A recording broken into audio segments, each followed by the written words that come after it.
박근혜 대통령은 국회법 거부권을 행사하면서 아시아 문화중심도시 조성을 당리당략에 의한 사업이라고 대놓고 비난했습니다. 그런데 국민 세금만 가중시킨다는 이 사업이 2012년 대선 때는 박근혜 후보의 주요 공약이었습니다.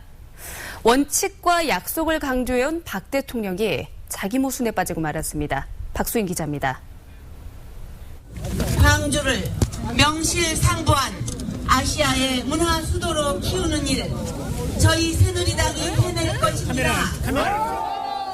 지난 2012년 대선 때 새누리당 박근혜 후보는 두 차례 광주를 방문했습니다.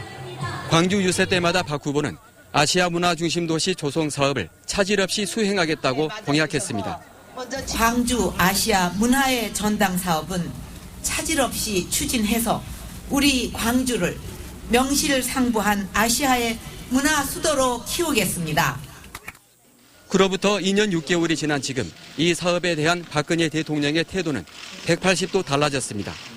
광주의 미래를 위한 공약 사업에서 정치권의 당리당략 사업으로 전락했습니다. 매년 800억 이상의 운영비를 지원하는 아시아 문화 전당같이 자신들이 급하게 생각하는 것은 적극적으로 빅딜을 해서 통과를 시키면서 민생과 일자리 창출 법안은 몇 회기에 걸쳐서도 통과시켜주지 않는 것은 급하게 통과시켰다는 문화전당 법안은 사실은 지난해 말 국회 상임위 법안 심사를 통과하고도 광주만을 위한 법이라는 새누리당 지도부의 트집 때문에 석 달이나 발이 묶였던 법안입니다. 이로 인해 문화전당 운영 조직 구성과 개관에 심각한 차질이 빚어지고 있는 현실과 박 대통령이 한 발언은 한참 동떨어져 있습니다.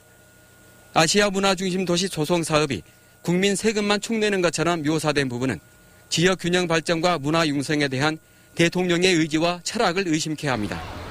대통령은 사실은 사회 갈등을 조정하고 타협하는 중요한 역할을 해야 됨에도 불구하고 지역의 중심 사업 자체를 가지고 정략적인 도구로 전락시킨 것은 지역민의 자존심에 상처를 내는 행태이기 때문에 광주의 미래가 걸린 국책 사업인 아시아 문화 중심 도시 조성 사업, 그것도 자신의 대선 공약이었던 사업을 조롱거리로 만들어버린 박 대통령이 자신의 또 다른 공약이었던 국민 통합은 어떻게 실현할지 지켜볼 일입니다. MBC 뉴스 박수인입니다.